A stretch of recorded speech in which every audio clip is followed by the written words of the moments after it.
আসসালামু আলাইকুম। তো পয়লা মে মিরপুর থেকে সাইকেল নিয়ে নারায়ণগঞ্জ বাংলার তাজমহল ভ্রমণের উদ্দেশ্যে বের হয়েছিল। তো আলহামদুলিল্লাহ খুব সুন্দরভাবেই মিরপুর টু নারায়ণগঞ্জ মদনপুর তাজমহল ট্যুর সম্পন্ন করে বাসায় ফিরি। তাজমহল যে সেখানে অনেক সময় কাটাইলাম, ঘুরলাম এবং আড্ডা দিলাম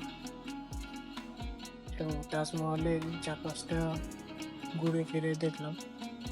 আসলে আগে যাওয়া হয়নি, ফার্স্ট টাইম সেখানে গেছি, তো সাইকেল নিয়ে। তো মোটামুটি ভালোই লাগছে ঘোরাটা।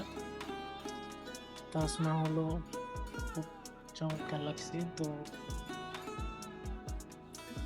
সবচেয়ে বড় কথা হচ্ছে, যেহেতু তাজমহলের 150 টাকার টিকিট, শুধু তাজমহল না, এখানে আরেকটা আছে পিরামিড। তো হয়তোবা এটা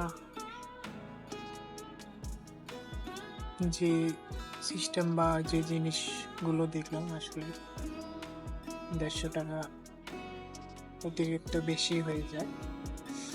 তো এখানে আরো যে সমস্ত পর্যটক ছিল, অনেকেই বলতেছে যে 150 টাকায় আর কি চলে গেল। তো তাজমহল কর্তৃপক্ষ আরেকটু যদি সতর্ক হতো বা আরো কিছু আপডেট নিয়ে আসতো, খুবই ভালো হতো। যেমন তাজমহলের নিচে হয়তো বা ফাঁকা জায়গা আছে, তো ফাঁকা জায়গায় যদি আরো কিছু প্রদর্শনী জিনিস রাখতো, তো আরো আকর্ষণীয় হতো তাজমহলটা, অনেক সুন্দর লাগতো বা দর্শনার্থীর আরো আনাগোনা হতো। তো এদিক দিয়ে হয়তো আরো কিছুটা কম আছে। তো 150 টাকার টিকিট আসলে অনেকটা বেশি, মোটামুটি একটা হিসাব। তো যাই হোক, এটা তাজমহলের কর্তৃপক্ষ ভালো জানে কিভাবে তারা এই টাকাটা আর কি ধার্য করছে। তো আসলে এক কথায় অসাধারণ ছিল আমার এই তাজমহল ট্যুরটা। তো সাইকেলটা আমার ছিল নতুন রক রাইডার।